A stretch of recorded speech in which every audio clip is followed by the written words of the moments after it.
मरवा के दरमियान 7 चक्कर लगाने के लिए कोहे सफा की तरफ निकल जाए, उस पर चढ़े या उसके करीब खड़े होकर ये दुआ करे, अब्दा बिमा बदा अल्लाहु बिही, और ये आयत पढ़े, इन्न सफा वल मरवत मिन शआइरिल्लाह फमन हज्जल बैत औ इअतमर फला जुनाहा अलैहि अन यतव्वफ बिहिमा वमन ततव्वअ खैरन फइन्नल्लाह शाकिरुन अलीम।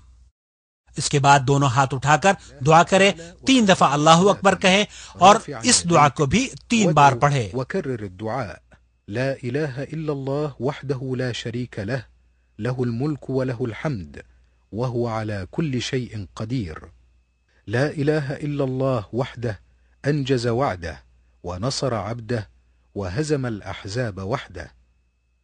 और उसके बाद जो चाहे दुआ करे। वाज़ेह रहे यहाँ तकबीर कहते हुए हाथों को नहीं उठाना चाहिए, जैसा कि अक्सर हुज्जाज करते हैं। उनका ये अमल गलत है।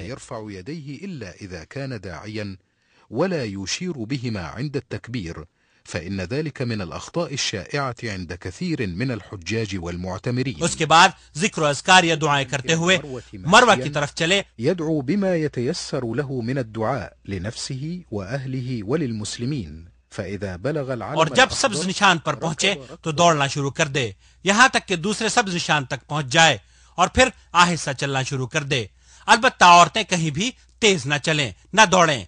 फिर वो ऊपर चढ़े या उसके पास ठहरे और वही करे जो सफा पर किया था। أخي الحاج إلى المروة فاستقبل الكعبة وقل ما قلته من الذكر عند صعود الصفا وادعو بما شئت. फिर मरवा से उतरे और सफा की तरफ चले और जब सब निशान पर पहुंचे तो फिर दौड़ना शुरू कर दे, वरना बाकी जगहों पर आहिस्ता ही चलना चाहिए।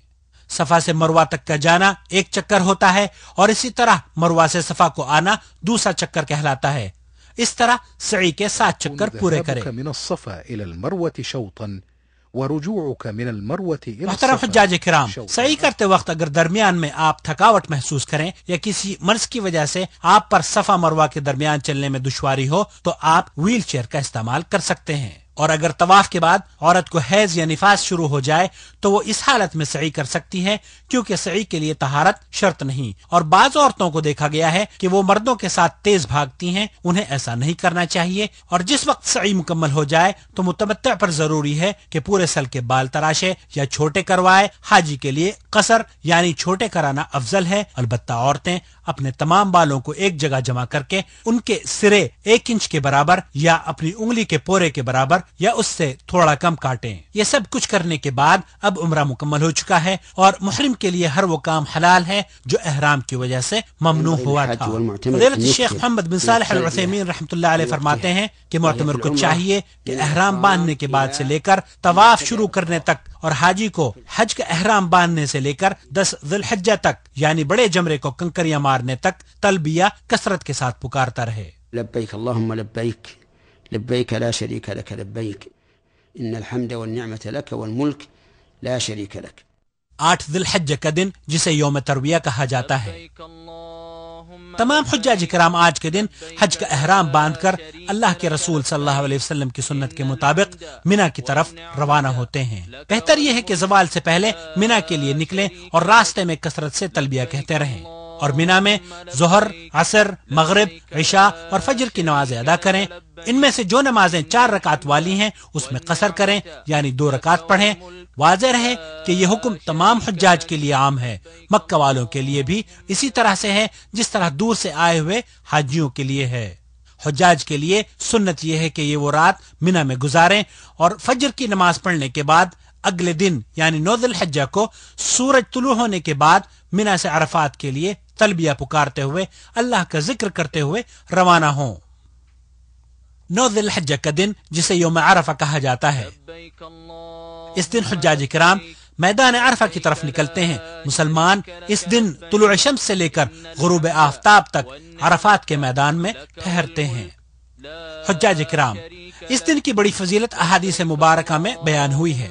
ये वो दिन है जिसके बारे में नबी करीम सल्लल्लाहु अलैहि वसल्लम ने इरशाद फरमाया, अल हज अरफा, हज अरफा के दिन का नाम है। मसनून यह है कि अगर मैसर हो तो हाजी वादी नमरा में रहे, वरना तो पूरा मैदान अरफा ठहरने की जगह है। और मुतअद्दिद मकामात पर ऐसे साइन बोर्ड्स भी लगाए गए हैं जिनमें हुज्जाज की सहूलत के लिए मकामात की निशानदेही कर दी गई है। मोहतरम ज़ुफ़र रहमान, اس دن جتنی بھی ہو سکے زیادہ سے زیادہ دعائیں مانگنی چاہیے. شاید کہ چند لمحات کی دعائیں پوری زندگی کی سیاہیوں کو دھو کر روشنی میں بدل دیں اور مصائب و آلام دور ہو جائیں. اس روز مسلمانان عالم کے لیے، اسلام کی سربلندی کے لیے، اپنے لیے، اپنے اقرباء اور اہل و عیال کے لیے دعائیں کرنی چاہیے. اور جب ظہر کا وقت ہو جاتا ہے تو امام صاحب خطبے کا آغاز کرتے ہیں. اس خطبے میں وہ امت مسلمہ کو واضح و نصیحت کرتے ہیں اور مسلمانوں کو مذہبی تعصب سے دور رہنے اور اخوت اور بھائی چارگی کا سبق دیتے ہیں. اس روز ظہر کے وقت ایک اذان اور 2 تکبیروں کے ساتھ ظہر اور عصر کی 2 رکعتیں جمع کر کے پڑھنا سنت ہے. واضح رہے کہ جو حضرات میدان عرفات میں اپنے خیموں میں ظہر کے وقت ظہر اور عصر کے وقت عصر کی نمازیں پڑھتے ہیں، ان کا یہ عمل سنت کے خلاف ہے. حجاج چاہے مکہ سے آئے ہوں یا بیرون ممالک سے، تمام کے لیے یہاں نماز قصر اور جمع پڑھنا سنت ہے. بہت سے حجاج کو دیکھا گیا ہے کہ غروب آفتاب سے پہلے عرفات کے میدان کو چھوڑ دیتے ہیں. ان کا یہ عمل بھی سنت کے خلاف ہے. وهذا غير جائز لأنه مخالف لفعل النبي صلى الله عليه وسلم. بعض لوگ جبل عرفات کی چوٹی تک پہنچنے کی کوشش کرتے ہیں، دھکا پیلی کرتے ہیں، دوسروں کو ایذا رسانی کا سبب بنتے ہیں. واضح رہے کہ چوٹی پر چڑھ کر وہاں نماز پڑھنے اور اسے عقیدت سے چھونے کی کوئی دلیل نہیں. یہ اعمال بدعت ہیں. بعض لوگوں کو دیکھا گیا ہے کہ دعا کرتے وقت جبل عرفہ کی طرف رخ کرتے ہیں.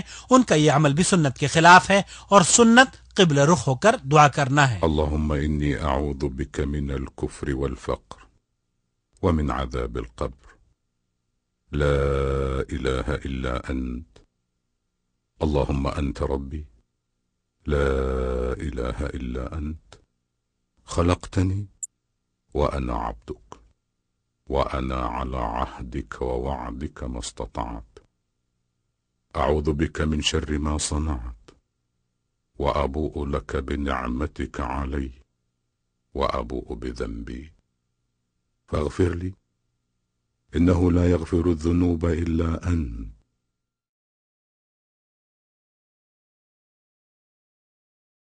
ليس عليكم جناح أن تبتغوا فضلا من ربكم فإذا أفضتم من عرفات فاذكروا الله عند المشعر الحرام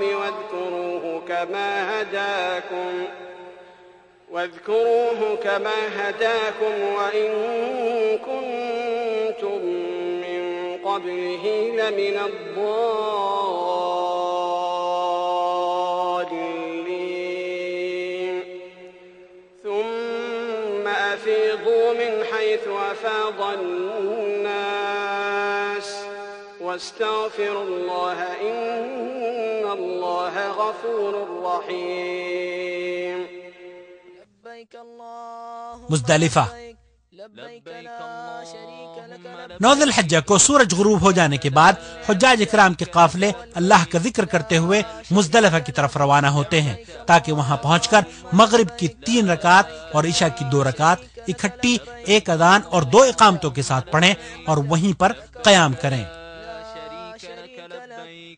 إن الحمد والنعمة لك والملك لا شريك. بعض حجاج کو دیکھا گیا ہے کہ وہ مغرب اور عشاء کی نماز کی پرواہ کیے بغیر سیدھے مزدلفہ میں داخل ہوتے ہی کنکریاں جمع کرنی شروع کر دیتے ہیں.